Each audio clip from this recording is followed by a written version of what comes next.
নমস্কাৰ আজি ভিডিঅ'টিত আমি জাতি ৰাষ্ট্ৰৰ যেটো ধাৰণা আইডিয়া অফ নেশ্যন ষ্টেট বিষয়ে কিছু কথা আলোচনা কৰিম বিশেষকৈ ইয়াৰ সংজ্ঞা মিনিং প্ৰকৃতি আৰু বিভিন্ন ধৰণৰ ফিচাৰ্ছৰ বিষয়ে ইয়াত আলোচনা কৰা হ'ব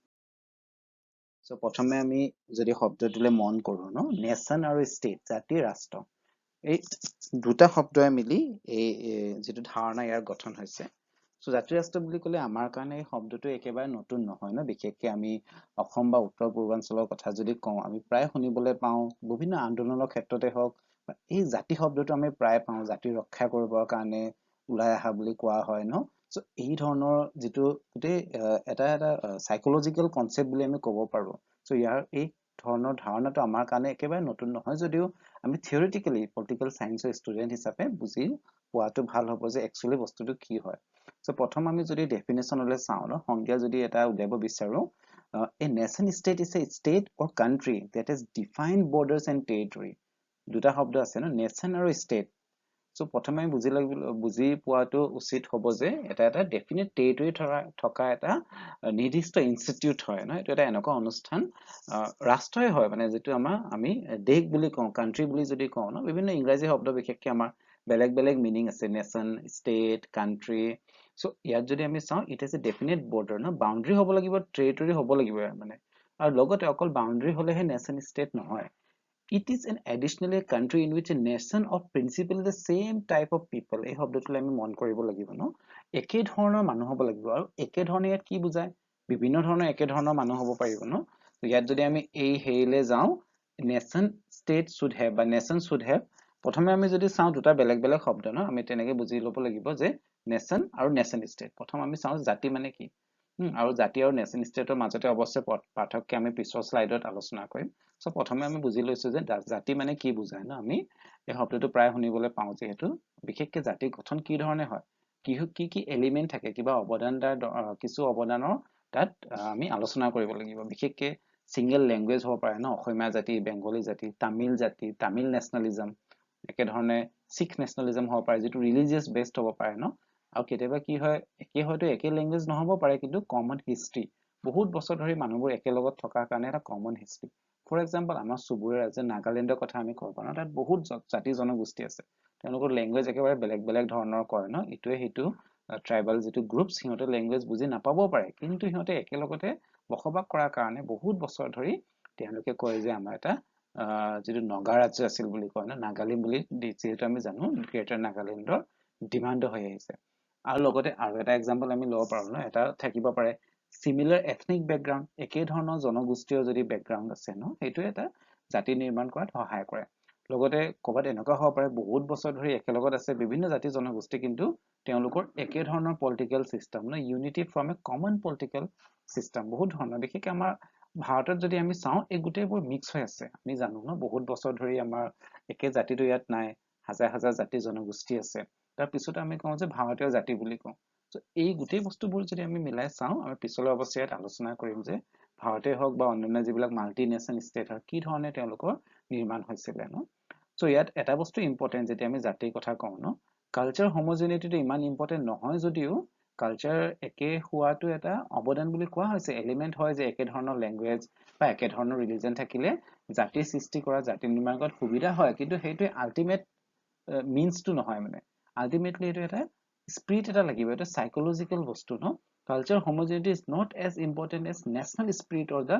emotional commitment to the state emotionally আমি যেতিয়া নিজকে ভাৰতীয় বুলি কওঁ ন আমি যেতিয়া ৰাষ্ট্ৰগীত গাওঁ ন আমি যেতিয়া জনগণ মন আমি যেতিয়া গাওঁ কিবা এটা ইমোশনালি আমি চাৰ্জ হৈ যাওঁ বা বিদেশলৈ আমি যেতিয়া নিজৰ মানুহক লগ পাওঁ বা আমি অসমীয়া হিচাপে যদি আমি বাহিৰলৈ যাওঁ ন কোনোবা অসমৰ মানুহ আমি পালে আমি কিবা এটা ভাল লাগি আহে why because এটা সাইকোলজিক্যাল ফিলিং এটা যে এটা ইমোশনাল কমিটমেন্ট আহে আমাৰ এই জাতিটোৰ প্ৰতি সো এই ধৰণে জাতি থাকিব পাৰে আৰু যদি আমি নেশ্যন ষ্টেট চাওঁ ন এটা জাতি আমি বুজি পালো কিন্তু লগতে এই ষ্টেট শব্দটো আহি গ'ল সো ষ্টেট হ'বলৈ আমাক কি লাগিব ষ্টেটৰ কিছুমান এলিমেন্ট থাকে তোমালোকে যদি মনত পেলোৱা ন টেৰিটৰি আছে গভৰ্ণমেন্ট আছে পপুলেশ্যন আছে সভৰেনিটি আছে সো এই দুটা বস্তু আমি যেতিয়া মিক্স কৰি দিওঁ ইয়াত আমি যদি চাওঁ ষ্টেটৰ মিনিং নেশ্যন ষ্টেটৰ মিনিং বা সেইটো আমি ফিচাৰ্ছ বুলি ধৰি ল'ব পাৰো ক্লিয়াৰলি ডিফাইন টেৰিটৰি ন প্ৰথম টেৰিটৰি লাগিব সাবস্টেন্সিয়েল পপুলেশ্যন হ'ব লাগিব নেশ্যন ষ্টেট হলে ৱেল অৰ্গানাইজড গভৰ্ণমেন্ট এইখিনি কথা আমি প্ৰায় হায়াৰ ছেকেণ্ডাৰীৰ পৰা পাই আছো shared political and cultural history no so কিছুমান common element কিছুমান লাগিব সাদৃশ্য কিছুমান লাগিব political আৰু culture history হ'ব লাগিব একে লগত বহুত বছৰ ধৰি থকা ন emotional ties হেতুটো খুব important হয় বাকিখিনি থাকিলেও যদি মানুহৰ emotional tie নাথাকে তেতিয়া কি হৈ যায় এই দেশ বিভাজন হ'ব পাৰে ন আমি দেখিছো ৰিসেন্ট আমি যদি আধুনিক ইতিহাস যদি চাওঁ একেবাৰে ৰিসেন্ট যেনেকৈ আমাৰ পাকিস্তান আছিলে ইষ্ট পাকিস্তান আৰু ওয়েষ্ট পাকিস্তান কিন্তু ইষ্ট পাকিস্তান পিছলৈ গৈ হেতু বাংলাদেশ হৈ গল কাৰণ তেওঁলোকৰ কোনো ধৰণৰ ইমোশনাল অ্যাটাচমেন্ট নাছিলে যদিও তেওঁলোকে ৰিলিজিয়াছ গ্ৰাউণ্ডত একে ধৰণৰ মানে একে কান্ট্ৰি ডিমান্ড কৰা হৈছিল বা পাকিস্তানক গ্ৰান্ট কৰা হৈছিল কিন্তু পিছলৈ গৈ হেতু বিভাজনত পৰিণত হ'ল সো এই ধৰণে আমি বুজিব লাগিব ইয়াত যদি তোমালোকে এইখন ছবি দেখিছা নেশন ষ্টেট বিভিন্ন ধৰণৰ অৱদানৰ কথা ইয়াত কোৱা হৈছে হিষ্ট্ৰি কালচাৰ ৰিলিজন নেশনালিটি হেতু ইম্পৰ্টেন্ট হয় ন ৰাষ্ট্ৰীয়তা জাতীয়তা টেৰিটৰি লাগিব আৰু ল্যাঙ্গুৱেজো হলে এটা অৱদান বা এলিমেন্ট বুলি কোৱা হৈছে তাৰ পিছত আমি যদি নেক্সট যদি চাবলৈ যাওঁ ন হেতু আমি বুজি লোৱাটো ভাল কাৰণ আমি বহুতে কনফিউজ কৰো যে জাতি আৰু ৰাষ্ট্ৰ নেশন আৰু ষ্টেট বহুতে আমি ইন্টাৰচেঞ্জেবলি ইউজ কৰো ন এটো ঠাইত হেতু ইউজ কৰো কিন্তু আমি ৰাজনৈতিক বিজ্ঞানৰ ছাত্ৰ ছাত্ৰী হিচাপে আমি এটো বুজি লোৱাটো ভাল যে কি ধৰণৰ তেওঁলোকৰ মাজত এটা ডিফাৰেন্স থাকিব পাৰে প্ৰথম আমি যদি ষ্টেট চাওঁ অনলি ষ্টেট বুলি ক'লে আমি কি বুজো যে an independent political entity with a fixed geographic border তেওঁলোক কি হ'ব এটা নিৰ্দিষ্ট ভৌগোলিক পৰিসীমা বা এটা বাউণ্ডাৰী থাকে ষ্টেটৰ কিন্তু জাতিৰ কোনো বাউণ্ডাৰী নাথাকে ন a large body of people এই একে ধৰণৰ মানুহে ইউনাইটেড বাই কমন অৰিজিন তেওঁলোকৰ হয়তো কোনো ধৰণৰ সাদৃশ্য কিছুমান সিমিলাৰিটি থাকিব ভাষিকভাৱে হওক ৰিলিজিয়াছ হওক ন ট্ৰেডিশনালি হওক কালচাৰ এথনিচিটি ল্যাঙ্গুৱেজ ন আমি জানো যে বিভিন্ন ৰাষ্ট্ৰ এনেকুৱা আছে তেওঁলোকৰ বিভিন্ন জাতি এনেকুৱা আছে তেওঁলোকৰ কোনো ৰাষ্ট্ৰ নাই তো মই ইয়াত সাইডত আলোচনা কৰিম এতিয়া আৰু তেওঁলোকৰ হয়তো এখনকে বেছি ৰাষ্ট্ৰটো তেওঁলোকৰ মানুহ থাকিব পাৰে ন বিভিন্ন জাতিৰ মানুহ আমি থাকিব পাৰো আমি এক্সাম্পল আমি ধৰিলে এটা তামিল মানুহ ন তামিল মানুহ ইণ্ডিয়াটো আছে শ্ৰীলংকাত আছে মালয়েছিয়াত ভালেখিনি আছে তেনেকে কানাডাত আছে ইউৰোপৰ বিভিন্ন দেশত আছে ন সো ইট ইজ এ ডায়াস্পোৰা যেটো আমি কওঁ আজিকালি থাকে এটো প্ৰায় দেশতে এটা নহলে আন এটা ডায়াস্পোৰা আমি দেখিবলৈ পাওঁ তেনেকুৱা বিভিন্ন সুবুৰে ৰাষ্ট্ৰৰ মানুহ এখন ৰাষ্ট্ৰত থাকিব পাৰে ন বিভিন্ন কাৰণত এটা পাৰ্টিশন হৈ গল যেতিয়া পাৰ্টিশন হোৱাৰ লগে লগে যদিও ধৰ্মৰ নামত ইণ্ডিয়া পাকিস্তান হল কিন্তু আমি জানো যে সকলো মুছলিম মানুহে পাকিস্তানলৈ গুচি যোৱা নাছিল ন তেওঁলোকে ভাৰততে বসবাস কৰিছিল ভাৰতৰ নাগৰিক হিচাপে সো তেওঁলোকে ভাৰতীয় নাগৰিকেই হয় যদিও তেওঁলোক মুছলিম হ'ব পাৰে বা তেওঁলোক বেংগলী মুছলিম হলে যে তেওঁলোক বাংলাদেশী হ'ব তেনেকুৱা নহয় ন বিভাজনৰ ক্ষেত্ৰত কিছুমান মানুহ বাউণ্ডাৰী হিটো পাৰত গল কিছুমান ইটো পাৰত থাকি গল সো এই ধৰণে কি হয় এটা নেশনাল মাইনৰিটি সৃষ্টি হয় যেটো বিভিন্ন দেশত তেওঁলোকে ডিস্ট্ৰিবিউট হৈ থাকে যেটো আমি নেশন বুলি কওঁ তেতিয়া বেংগলী নেশন বুলি ক'লে আমি এতিয়া ভাৰতৰ ওয়েষ্ট বেংগলতো ধৰিব লাগিব বাংলাদেশক ধৰিব লাগিব বা বিভিন্ন দেশত থকা বেংগলী ভাষিক মানুহক ধৰিব লাগিব একে ধৰণে আমি যদি অসমীয়া জাতি বুলি কওঁ ন বিভিন্ন মাৰ্কিন যুক্তৰাষ্ট্ৰত থকা এজন অসমীয়াই হওক ইংলেণ্ডত থকাই হওক বা অসমত থকাই হওক তেওঁলোকে এই যেটো জাতি তাৰে এটা অংশ হৈ পৰিব সেইকাৰণে জাতিৰ কাৰণে কোনো পৰিসীমা তাত প্ৰয়োজন নহয় আৰু সেইকাৰণে ষ্টেট বুলি আমি কি বুজো ৰেফাৰ্স টু এ টেৰিটৰি আৰু জাতি বুলি ক'লে ৰেফাৰ্স টু এ গ্ৰুপ অফ পিপল এটো এটা ভৌগোলিক খণ্ডক বুজায় ষ্টেট ৰাষ্ট্ৰ আৰু জাতি বুলি ক'লে মানুহক বুজায় it has a fixed territory এটো বাৰে বাৰে কোৱা হৈছে ন আৰু জাতিৰ কোনো ফিক্সড টেৰিটৰি নাথাকে it is a political and legal entity এটো এটা পলিটিক্যাল বস্তু হয় ন ষ্টেট আমি যেতিয়া কওঁ কান্ট্ৰি বুলি কওঁ head of the state president বুলি কওঁ হেতু এটা ৰাজনৈতিকভাৱে আৰু আইনগতভাৱে তেওঁলোকক এটা স্বীকৃতি দিয়া হয় কিন্তু জাতি বুলি ক'লে এটা সোশিও কালচাৰাল এন্টিটি হয় ন এটো এটা জাস্ট এটা সাংস্কৃতিক বস্তু হয় এটো মানুহৰ এটা অনুভৱ হয় এটা ফিলিংস হয় আৰু লগতে state can be created consciously আমি যেতিয়া ৰাষ্ট্ৰ নিৰ্মাণ কৰো না আমি জানো ভাৰতৰ 1947ত আমি স্বতন্ত্ৰতা পালো তাৰ পিছত বহুত দীঘলীয়া সংগ্ৰাম ন অৰ্থনৈতিক ক্ষেত্ৰতে হওক ৰাজনৈতিক ক্ষেত্ৰতে হওক ন সো ষ্টেট মানুহে কি কৰে কনসিয়াসলি সংবিধানখন তৈয়াৰ কৰা হল মানুহক বুজাই দিয়া হল এটো খুব এটা কনসিয়াস কাৰ্য আছিল ন তেওঁলোকে এটা মানে এটা ধ্যান দি মনোযোগ দি কৰিব লগা হৈছিল যে কি ধৰণে আমি সেকুলাৰ ৰাষ্ট্ৰ হম বা সোশ্যালিষ্ট ৰাষ্ট্ৰ হম ন কিন্তু জাতি যেটা আমি কওঁ জাতি কোনো কনসিয়াসলি ক্ৰিয়েট কৰা নহয় এটো আমি জন্মগতভাৱে কিছুমান গুণ বা কিছুমান কোৱালিটি যিবিলাক লৈ আহো হেতু আমাক এটা নিৰ্দিষ্ট জাতিৰ অংশ কৰি দিয়ে সো এটো আমি কনসিয়াসলি ক্ৰিয়েট কৰিব নোৱাৰো আৰু লগতে কোৱা হৈছে not as stable as state আৰু state কি হয়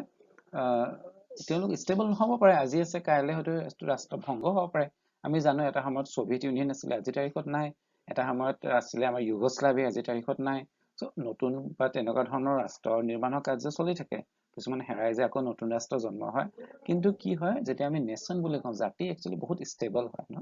জাতি এটা হাজাৰ হাজাৰ বছৰ ধৰি এটা জাতি জীয়াই থাকিব পাৰে কেতিয়াবা হয়তো হেতু নাইকিয়া হৈ যাব পাৰে কিন্তু বহুত দীঘলীয়া এটা প্ৰক্ৰিয়া থাকে তেওঁলোকৰ লগতে কোৱা হৈছে state cannot exist without sovereignty ন সাৰ্বভৌমত্ব নাথাকিলে ৰাষ্ট্ৰ কোনো মিনিং নাই কোনো সংজ্ঞা থাকিব নোৱাৰে ন কোনো প্ৰয়োজন নাথাকিব তেতিয়া সাৰ্বভৌম নথকা মানে তেওঁলোকৰ ৰাষ্ট্ৰ কোনো পৰিচয় নাথাকে কিন্তু জাতি এটা সাৰ্বভৌম থকাটো প্ৰয়োজন নহয় ন বিভিন্ন জাতি আছে তেওঁলোকৰ কোনো নিজৰ ৰাষ্ট্ৰ নাই সাৰ্বভৌমত্ব তেওঁলোকৰ কোনো স্বীকৃতি নিদিয়ে ন আমাৰ যেটো পেলেষ্টাইনৰ কথা মই উল্লেখ কৰিছোৱে বা আমাৰ কুৰ্দিস্তান পেলেষ্টাইন বা অসমতো এটা নাগালেণ্ডে ডিমান্ড কৰি আছে নিজৰ ৰাষ্ট্ৰ ন তেনেকৈ মায়ানমাৰতো বহুত এথনিক কমিউনিটিয়ে ডিমান্ড কৰি আছে সো এই ধৰণৰ তেওঁলোকে উইদাউট এনি সভাৰেনিটি সাৰ্বভৌম শক্তি নথকাকেও তেওঁলোকে থাকিব পাৰে মানে জাতি এটা থাকিব পাৰে লগতে কোৱা হৈছে ষ্টেটৰ ক্ষেত্ৰত বিশেষকৈ united by laws and regulation আমি জানো এই ৰাষ্ট্ৰ পৰিচালনাৰ কাৰণে বিভিন্ন আইনৰ প্ৰয়োজন হয় যেটো আমি সংবিধান বুলি কওঁ ন ৰেগুলেশ্যনৰ প্ৰয়োজন হয় আইন সভাৰ প্ৰয়োজন হয় কিন্তু এটা জাতিৰ কাৰণে কোনো আইনৰ প্ৰয়োজন নহয় সেইটো এটা ইতিহাসৰ দ্বাৰা এটা কালচাৰেল শেয়াৰ ফিলিংছৰ দ্বাৰা তেওঁলোক একগোট হৈ থাকে ইয়াতে জাস্ট এটা পইণ্ট মই হাইলাইট কৰি দিছো যে মেইন যেটো ডিফাৰেন্স এটা হ'ল যে state বুলি ক'লে আমি কি বুজো state is an independent political entity with a clear boundary এই সকলো শব্দত মনোযোগ দিব লাগিব ইয়াত independent political এইটো শব্দটো ইম্পৰ্টেন্ট হয় ন তেওঁলোকে politically recognized এটা আইডেন্টিটি হয় state বুলি আমি যেটা জাৰ্মানী বুলি কওঁ জাৰ্মানী বুলি ক'লে আমি কি কওঁ যে আমি ভাৰতৰ ৰাষ্ট্ৰ জাৰ্মানীৰ লগত বিভিন্ন ধৰণৰ চুক্তি কৰিব পাৰে ফ্ৰান্সৰ লগত পাৰে না এটা লিগালি ৰিকগনাইজড হয় বিভিন্ন ৰাষ্ট্ৰই তেওঁলোকক স্বীকৃতি দিছে সেইকাৰণে তেওঁলোক আমি লিগালি ৰিকগনাইজড বুলি কওঁ এটা পলিটিক্যাল এন্টিটি ৰাজনৈতিক এটা অনুষ্ঠান হয় ন আৰু তেওঁলোকৰ এটা নিৰ্দিষ্ট পৰিসীমা এটা ভৌগোলিক পৰিসীমা থাকে কিন্তু আমি যেটা জাতি বুলি কওঁ জাতি মানে এটা জনসংখ্যা হয় যিবিলাকে এটা কমন হাদৃশ্য কিছুমান তেওঁলোকৰ গুণ এটা থাকিব ন ল্যাঙ্গুৱেজ হিষ্ট্ৰি যিকোনো এটা হ'ব পাৰে যেটো তেওঁলোকক কমন টাই কৰিছে ইজনৰ সিজনৰ লগত সো এইটো ট্ৰেডিশন হ'ব পাৰে হিষ্ট্ৰি হ'ব পাৰে আমি দেখো ন বিভিন্ন ৰাষ্ট্ৰত কিছুমান মাইনৰিটিবোৰ যে থাকে বিশেষকৈ তেওঁলোকৰ কথা আমি ক'ব লাগিব যে তেওঁলোক বিভিন্ন ৰাষ্ট্ৰত বিস্তৃত হৈ তেওঁলোক ডিস্ট্ৰিবিউট হৈ থাকে তাৰ পিছত কোৱা হৈছে ষ্টেটলেছ নেশনৰ কথা আমি যদি এটা এক্সাম্পল ইয়াত মই দিছো ন তোমালোকে প্ৰায় নিউজ যদি ফলো কৰা পাই থাকিবা ইজৰাইল আৰু পেলেষ্টাইনৰ মাজত সংঘৰ্ষৰ কথা ন সো এই পেলেষ্টাইন নামৰ যেটো ৰাষ্ট্ৰ এটো এটা জাতি হয় বৰ্তমান তেওঁলোকৰ কোনো ৰাষ্ট্ৰ নাই তেওঁলোকে ৰাষ্ট্ৰ ডিমান্ড কৰি আছে যদিও বিভিন্ন কাৰণত তেওঁলোকৰ ৰাষ্ট্ৰ তেওঁলোকে পোৱা নাই বা তেওঁলোকে বঞ্চিত হৈ আছে বিভিন্ন ৰাজনৈতিক কাৰণ আছে তাত বিঘলে আমি আলোচনা ইয়াত কৰিব নোৱাৰো তেওঁলোকৰ জাতি এটা আছে কিন্তু ৰাষ্ট্ৰ নাই এই ষ্টেট বাট নো নেশন তেনেকৈ আমি কুৰ্দসকলৰ কথা ক'ব লাগিব বিশেষকৈ কুৰ্দসকল থাকে আমাৰ সিৰিয়া ইৰাণ ইৰাকৰ যিবোৰ বাউণ্ডাৰী তেওঁলোকৰ যেটো এৰিয়া সো তাতে এটা বসবাস কৰা জনগোষ্ঠী হ'ল কুৰ্দ বুলি কয় তেওঁলোকে বহুত বছৰ ধৰি কুৰ্দিস্তান ডিমান্ড কৰি আছে প্ৰায় বিশ্বযুদ্ধ প্ৰথম বিশ্বযুদ্ধৰ পিছৰ পৰা তেওঁলোকে নিজৰ এটা দেশ স্বাধীন দেশ এখন ডিমান্ড কৰি আহিছে তেওঁলোকেও কিন্তু এতিয়ালৈকে পোৱা নাই সো এই ধৰণৰ ঢেৰ এক্সাম্পল আছে আমি যদি ইউৰোপৰ কথা কওঁ ন আমি যদি ইংলেণ্ডৰ কথাই কওঁ আমি ভাবো যে গ্ৰেট ব্ৰিটেইন যেটো ৰাষ্ট্ৰ ন তেওঁলোকৰ বিভিন্ন জাতি জনগোষ্ঠী মিলি এখন হোৱা ৰাষ্ট্ৰ তো তেওঁলোকৰ মাজত আমি যদি স্কটলেণ্ডৰ কথা কওঁ ৰিসেন্টলি আজিৰ পৰা প্ৰায় 2 বছৰ আগত স্কটলেণ্ডৰ এটা ৰেফাৰেণ্ডাম হৈছিল যে স্কটলেণ্ডে নিজৰ স্বাধীনতা বিচাৰিছিল আৰু তেওঁলোকৰ ৰেফাৰেণ্ডাম হাৰিলে তেওঁলোকে জিকিব নোৱাৰিলে ৰেফাৰেণ্ডামত প্ৰায় বহুত কম ব্যৱধানত তেওঁলোকে হাৰিলে কিন্তু যদি জিকিলে হয় স্কটলেণ্ড বেলেগ এখন ৰাষ্ট্ৰ হ'ল মানে তেওঁলোক গ্ৰেট ব্ৰিটেইনৰ পৰা ইউনাইটেড কিংডমৰ পৰা আঁতৰি যাব পাৰে তেনেকৈ আমি যদি স্পেন ইটালীটো আছে তেনেকুৱা বহুতে মানে কেটালোনিয়ান ৰিজন বুলি আছে ন স্পেনত যদি তোমালোকে ফলো কৰিছা নিউজ তেনেকৈ ইটালীটো কিছুমান অঞ্চলত নিজৰ স্বাধীনতা ডিমান্ড কৰিছে সো এই ধৰণে বিভিন্ন ৰাষ্ট্ৰত আমি দেখিবলৈ পাওঁ যে কিছুমান ৰাষ্ট্ৰ নথকা জাতি থাকে সো এই ধৰণৰ আমি বুজি ল'ব লাগিব যে ৰাষ্ট্ৰ আৰু যেটো জাতি তাৰ মাজত পাৰ্থক্য তাৰ পিছত আৰু এটা বস্তু মই অলপ ডিটেইলছত বুজাই দিছো ইয়াত যে নেশন বুলি ক'লে আমি কি বুজো ন নেশন মানে হ'ল ৰিলেটিভলি হোমোজেনিয়াছ কালচাৰেল ইউনাইটেড বাই কমন ডিসেন্ট মই একেটাই কথা কিন্তু অলপ ডিটেইলছত বুজাই দিছো যেনেকৈ আমাৰ চেৰকে নেশন কুৰ্দ পেলেষ্টাইন না এইবোৰ হ'ল নেশন বা জাতি তেনেকৈ ষ্টেট মানে হ'ল area organise into a political unit ruled by established government এটা খুব ইম্পৰ্টেন্ট হয় এটা নিৰ্দিষ্ট চৰকাৰ লাগিব ন এন্ড হেজ এ কন্ট্ৰোল মানে তেওঁলোকৰ এটা নিৰ্দিষ্ট সাৰ্বভৌম শক্তি থাকে লগতে তেওঁলোকে ফৰেন এফেয়াৰ্ছত ডিল কৰিব পাৰে যেটো মই ক'লো বায়োলেটাৰেল ৰিলেশন বুলি কোৱা হয় দ্বিপাক্ষিক সম্বন্ধ বিভিন্ন ৰাষ্ট্ৰৰ লগত স্থাপন কৰিব পাৰে example USA Canada Mexico India China হেবোৰ লগতে নেশন ষ্টেট যেটা আমি কওঁ ন এই দুটা আমি মিলাই দিম ইয়াত যে ইণ্ডিপেন্ডেন্ট কান্ট্ৰি ডমিনেটেড বাই ৰিলেটিভলি হোমোজেনিয়াছ কালচাৰেল গ্ৰুপ এই ধৰণৰ দেশত কি হয় এটা নিৰ্দিষ্ট জাতি কিন্তু more than 90 বা 95% থাকে ন কালচাৰেলি তেওঁলোকে ডমিনেট কৰে আৰু সেইকাৰণে তেওঁলোকে বাকিখিনি সেক্টৰটো পলিটিক্যালে হওক ইকনমিকে হওক তেওঁলোকে ডমিনেট কৰি ৰাখিব পাৰে যেনেকৈ জাপানত 95% মানুহে জাপানিজ বা নৰ্থ কোৰিয়া বা সাউথ কোৰিয়া আইচলেণ্ড বা তেনেকৈ আমি যদি চাওঁ অন্যান্য ৰাষ্ট্ৰটো বহুত আছে তেনেকুৱা এক্সাম্পল ন আফ্ৰিকাৰ বিভিন্ন ৰাষ্ট্ৰই হওক বা আমাৰ ইউৰোপৰ ৰাষ্ট্ৰ বেছিভাগে নেশ্যন ষ্টেট হয় সেইকাৰণে তেওঁলোকৰ চাইজ যদি তোমালোকে মন কৰা ন ইউৰোপৰ ৰাষ্ট্ৰ যদি চোৱা বহুত সৰু সৰু ক্ষুদ্ৰ ৰাষ্ট্ৰ কাৰণ তেওঁলোকে এখন জাতিৰ কাৰণে এটা ৰাষ্ট্ৰ তেওঁলোকে বনাইছিলে না বিশেষকৈ দ্বিতীয় বিশ্বযুদ্ধৰ পিছত আমি যদি চাওঁ নতুন ৰাষ্ট্ৰ তাত বহুত সৃষ্টি হৈছিলে আৰু এটা সময়ত সোভিয়েট ইউনিয়নো ভংগ হৈ গ'ল কাৰণ সেইটো আছিলে যে বিভিন্ন জাতি সোভিয়েট ইউনিয়নত থকা বিভিন্ন জাতি নিজৰ ৰাষ্ট্ৰ তেওঁলোকে বিচাৰিছিলে তাৰপিছত কান্ট্ৰি যদি আমি কওঁ ন কান্ট্ৰি এটা খুব জেনেৰিক শব্দ এটা বহলভাৱে ইউজ কৰা হয় it is an area organise into political unit country মানুহে বহুত বেলেগ এটা শব্দও কয় যেনেকৈ মাল্টি নেশ্যন ষ্টেট বহুজাতীয় ৰাষ্ট্ৰ ভাৰত এটা বহুত ধুনীয়া এক্সাম্পল হয় ন ইণ্ডিয়া তেনেকৈ আমাৰ বিভিন্ন আমাৰ চুবুৰীয়া ৰাষ্ট্ৰবোৰৰ বেছিভাগে আমি যদি চাওঁ তেওঁলোকৰ মাল্টি এথনিক বা মাল্টি নেশ্যনেল ষ্টেট বুলি আমি ক'ব পাৰোঁ চ' USA কানাডা মেক্সিকো চাইনা সেইবোৰ আমি দেশ বুলি কওঁ বা কাণ্ট্ৰি বুলি ইয়াত এটা এক্সাম্পল ল'ব পাৰোঁ আৰু কিছুমানে ষ্টেট ইয়াতে স্মল লেটাৰ দিয়া হৈছে ন এছটো যিহেতু স্মল লেটাৰত উল্লেখ কৰা হৈছে সেইটো হ'ল ডিভিজন উইদিন এ ষ্টেট ইয়াত আকৌ কেপিটেল লেটাৰ এইটোৱে ৰাষ্ট্ৰ কাণ্ট্ৰি বুজাই আছে এই যদি কেপিটেল লেটাৰ ইউজ কৰি সেইটো কাণ্ট্ৰি বুজাই স্মল লেটাৰ ইউজ কৰিলে আমি এটা অঞ্চল বা এটা প্ৰভিন্স বুলি যিটো কওঁ আমি বা যেনেকুৱা আমাৰ অসম বেংগল তামিলনাডু সেইটো বুজাইছে চ' এই ধৰণে আমি কিছুমান বস্তু ইয়াতে ডিটেইলছ বুজি লৈছোঁ তাৰপিছত আমাৰ অন্তিম যিটো আমাৰ আলোচনা ৰাষ্ট্ৰৰ যিটো কেৰেক্টাৰিষ্টিক সেইটো মই অলৰেডি একচুৱেলি প্ৰথম শ্লাইডৰ পৰাই আমি আলোচনা কৰি আছোঁ যে ৰাষ্ট্ৰ এখন হ'বলৈ হ'লে কি বৈশিষ্ট্য থাকিব পাৰে ৰাষ্ট্ৰ ন সেইটো কি প্ৰয়োজন হ'ব পাৰে জাতি ৰাষ্ট্ৰ হ'বলৈ হ'লে চ' প্ৰথম ইয়াত কোৱা হৈছে কেৰেক্টাৰিষ্টিক যদি আমি চাওঁ ন নেশ্যনেলিটি মই বাৰে বাৰে কৈ আছোঁ ন believe in a common ethnic ancestry আমি যেতিয়া কওঁ অসমীয়া জাতি আমি কওঁ এটা বিশ্বাস কৰোঁ যে আমাৰ এটা দীঘলীয়া ইতিহাস আছে লগতে আমাৰ এটা কমন এনচিষ্ট্ৰি আমাৰ যিসকল বহুত বছৰ ধৰি আমি একেটা ভূখণ্ডত বসবাস কৰা মানুহ হিচাপে আমাৰ এটা কমন এনচিষ্ট্ৰি হ'ব পাৰে ন বা পূৰ্বপুৰুষসকল বহুত আগৰ পৰাই ইয়াত বসবাস কৰিছে সেইকাৰণে কওঁ ন বিভিন্ন খিলঞ্জীয়া জাতি আছে চ' সেই নেশ্যনেলিটিটো খুব ইম্পৰ্টেণ্ট হয় জাতি ৰাষ্ট্ৰ নিৰ্মাণৰ কাৰণে লেংগুৱেজো ইম্পৰ্টেণ্ট হ'ব পাৰে ন one language chosen as a national language culture হ'ব পাৰে হিষ্ট্ৰী ৰিলিজন টেৰিটৰি এই গোটেইখিনি কেৰেক্টাৰিষ্টিকত আমি ধৰিব পাৰোঁ ন বা প্ৰকৃতি বুলি ধৰিব পাৰোঁ লগতে ইয়াৰ লগতে আৰু কিছুমান বস্তু লাগিব জাতি ৰাষ্ট্ৰ হ'বলৈ হ'লে সেইটো হ'ল ছভৰেনিটি কাৰণ ইয়াতে এই ৰাষ্ট্ৰ শব্দটো লুকাই আছে ন ৰাষ্ট্ৰ শব্দ হোৱাৰ লগে লগে আমাক কি লাগিব সাৰ্বভৌমত্ব লাগিব নেশ্যনেলিজম হ'ব লাগিব ন নেশ্যনেলিজম হৈছে ফিলচফি বুলি কোৱা হৈছে কাৰণ নেশ্যনেলিজম জাতীয়তা নাথাকিলে আকৌ জাতি ৰাষ্ট্ৰ নিৰ্মাণ কৰাটো খুব টান জাতীয়তাৰ ভাৱনাটো লাগিব মানে যিহেতু জাতি ৰাষ্ট্ৰটো হ'ল এটা জাতি হ'ল এটা চাইকলজিকেল বস্তু চাইকলজিকেল কনচেপ্ট ন যে অমুক মানুহ আমাৰ নিজৰ মানুহ হয় আৰু এই গ্ৰুপটো আমাৰ নিজৰ নহয় বা পৰ আছ এণ্ড ডেম বুলি আমি যিটো কওঁ ন চ' জাতীয়তা হ'বলৈ হ'লে প্ৰথমে এই জাতি ৰাষ্ট্ৰ হ'বলৈ হ'লে আমাৰ জাতীয়তাৰ ভাৱনাটো লাগিব আৰু territorial integrity of the nation state সেইটো খুব ইম্পৰ্টেণ্ট হয় ন টেৰিটৰি আমাক এটা লাগিব নিৰ্দিষ্ট ভূখণ্ড লাগিব আৰু এই ভূখণ্ডটো আমি কোনো মানে হেৰিত ভাগ কৰিব নোৱাৰোঁ এটা জাতিৰ ভূখণ্ড হয় সেইটো কোনো ধৰণৰ মানে ভাগ কৰা নাযায় আৰু লগতে লিগেল ইকুৱেলিটি লাগিব ন সকলো ৰাষ্ট্ৰৰ মাজত এটা সমান সম্বন্ধ হ'ব লাগিব এতিয়া আমি সৰু ৰাষ্ট্ৰ এখন যদি চাওঁ ভূটান বা নেপাল নিচিনাই চাওঁ যদি আৰু ভাৰত নিচিনা বৃহৎ ভাৰত বা চাইনাৰ কথাই কোৱা আমাৰ সকলোৰে সৰু ডাঙৰ সকলো ৰাষ্ট্ৰই কিন্তু আন্তঃৰাষ্ট্ৰীয় মৰ্যাদা সমানে হয় ইউএনত তেওঁলোকৰ সমানে চিট থাকে ন সমানে প্ৰতিনিধি থাকে